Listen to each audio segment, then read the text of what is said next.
Welcome to our tutorial.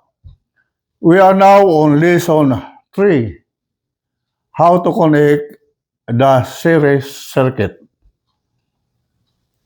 You can see series circuits in Christmas lights and decorative lights like this one. In electrical house wiring connections, there are two kinds of electrical circuit used, namely series circuit and parallel circuit.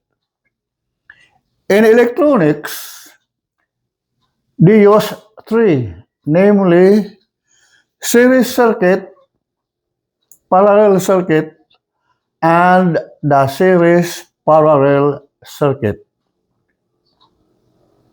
You could not properly connect the electrical wiring if you do not know how to connect the series circuit as well as the parallel circuit. These two circuits have big differences, so you should know how each of the circuit is being connected. We should study first the series circuit. Before we continue with our lesson, may I remind you please not to forget to like, share, and subscribe. Thank you. Let's get started. Let's come to know first the meaning of the word series. Series means an arrangement of one thing after another. Let's make an actual series circuit. Let's get first a piece of wire, this one.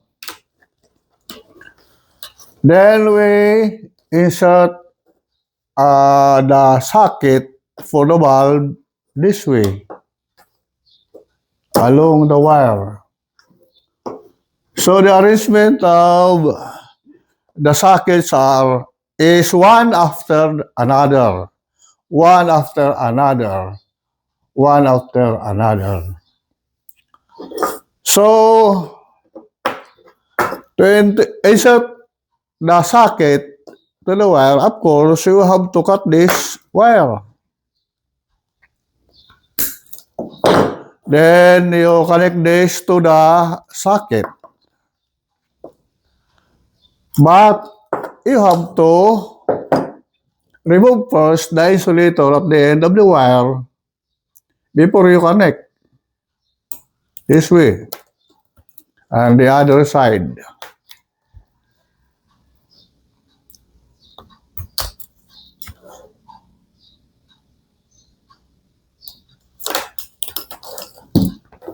Then you connect this wire to this terminal by inserting this. There is a hole. You insert this one.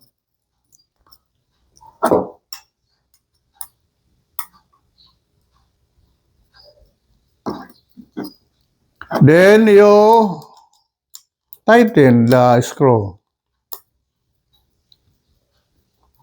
by this Phillips screwdriver.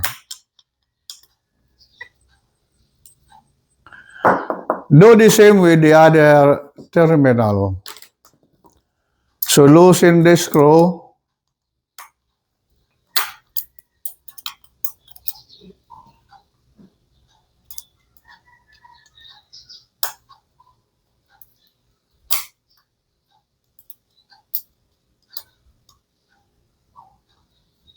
Then insert this in a hole. Then you tighten the screw. So they are now connected. Observe that the two terminals are separated from each other. So no part of this, see that no part of this wire will touch the this terminal for that will cause short circuit. You will observe that this terminal is connected to the cylindrical metal.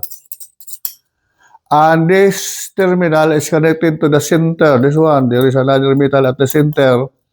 And they are separated from each other. There is porcelain separating the two terminals. So the two terminals are not connected inside. They are separated.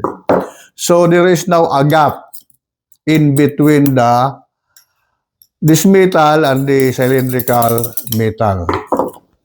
Then we will continue. We will insert this one, and also this one, and also this one in this wire.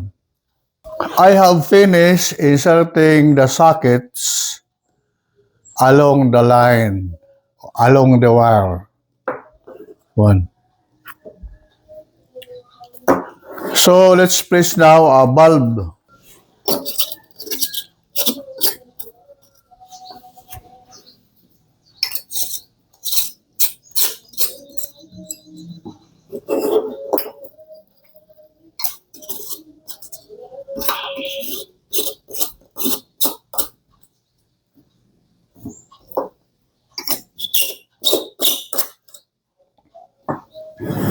We are doing this to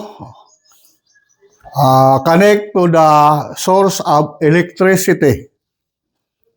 I connected a mill plug so that we can easily connect to the source of electricity.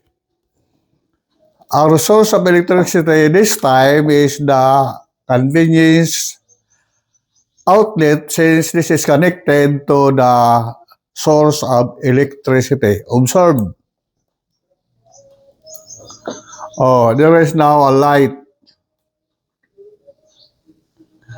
Now we have made an actual series circuit.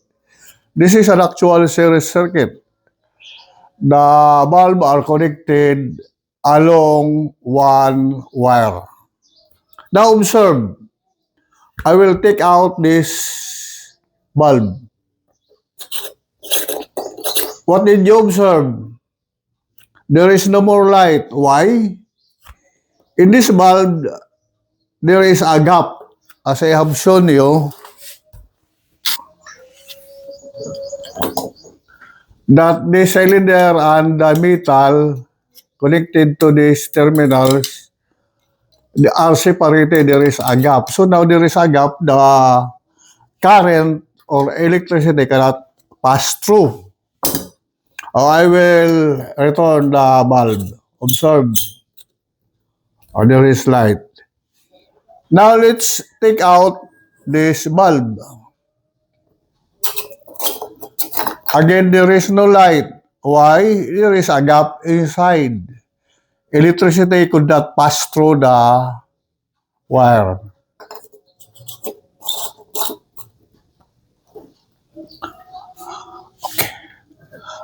When you insert the bulb, the circuit is really complete. Why?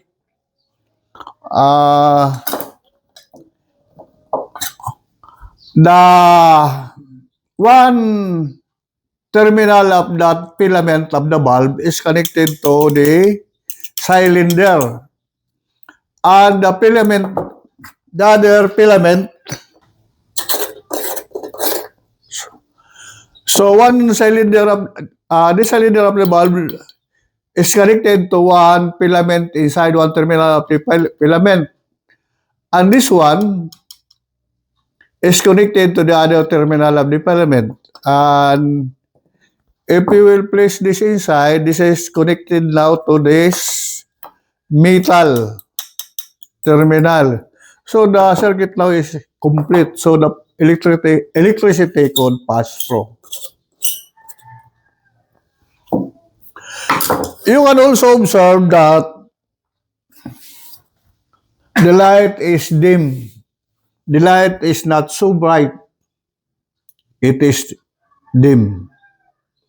That is the effect of series circuit.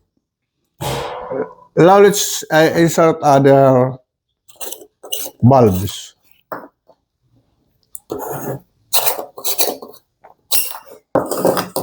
This bulb have 3 watts rating.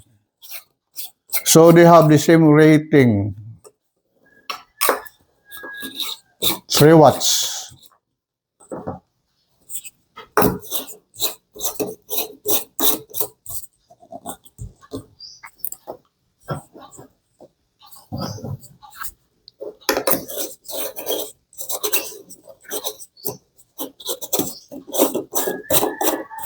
Oh, there is no light.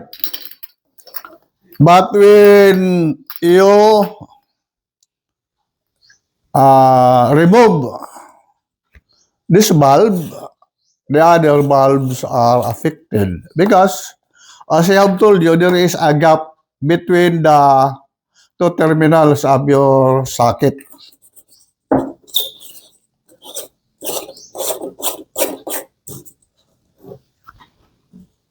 Let's try to remove this one. Again, the whole circuit is affected.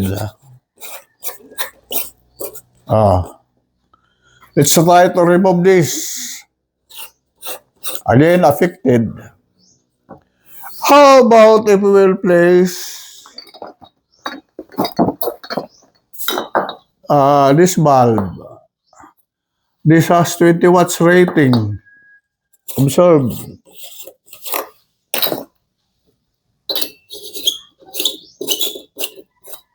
Oh. The 3 bulbs light, but this bulb with a higher rating did not light. So this bulb is not busted.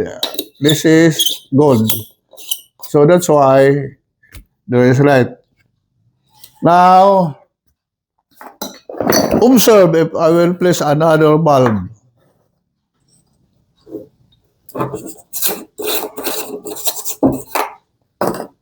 Of higher rating.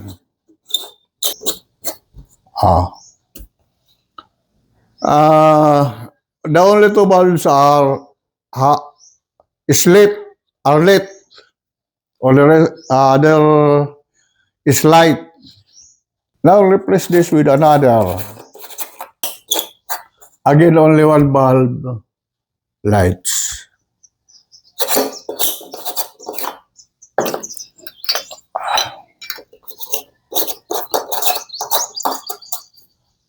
Oh, there is no light to this.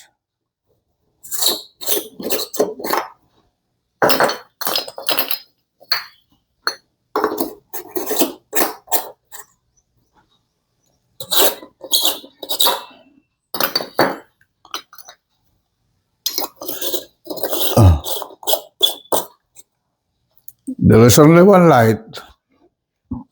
How about if I will replace this by this bulb?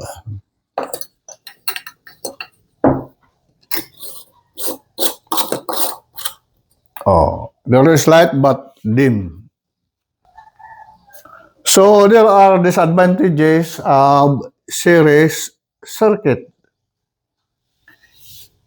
If one bulb is born out, the other bulbs will not lit for the circuit is open and no current will flow in any part of the circuit.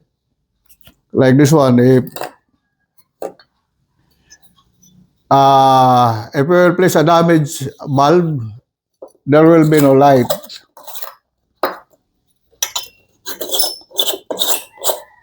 There is no light.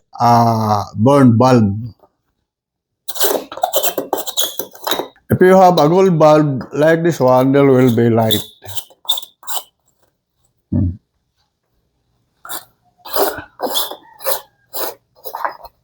So another disadvantage of a series circuit is that if the bulbs have higher ratings, like this one, they have higher ratings, The light is dim. So the rating of this bulb is 40 watts. So the light is dim. Whereas this bulb only 3 watts, so the light is bright. Number 3 disadvantage is that if the bulbs are not of the same rating, so the bulbs are not of the same rating, the bulb with lowest rating is bright and the other bulb are dim or no light at all, as you have seen earlier. Basing on what you have seen, what is a series circuit? A series circuit is one in which all the bulbs are connected in one line and the current flows through one part of the circuit. So the bulbs are connected in one line and the current or electricity flows along the one line or one wire passing through the bulbs. So in this lesson, you came to learn the series circuit and its disadvantages. This circuit is used only in Christmas lights and decorative lights. Observe the connection of the bulb. You will observe that the bulbs are connected one after the other, along one wire or single wire. In some Christmas lights and decorative lights, the light blinks because of the blinker or electronic device placed on the beginning of the circuit that controls the flow of current.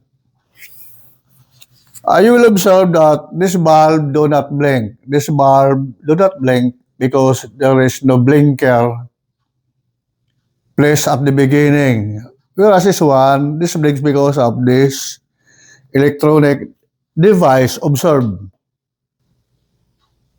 So this electronic device controls the flow of current. That's why the bulb gives different movement of the light. These two circuits have no blinker, so the light is steady. Are you excited to learn more? Before we end, I have self-test questions for you to answer. Number 1, when I took out one bulb for the circuit, why did the remaining bulb no longer lit or there is no light? Number 2, what do you observe with regard to the light of the bulbs? Bright or dim? What is a series circuit? If you answered all the questions correctly, you can now proceed to lesson 4. If not, go back to the lesson and find the answer. Shout out first to my fellow bloggers, Sir Edward Jobs Blog and Remy Mix Blog. Thank you for watching.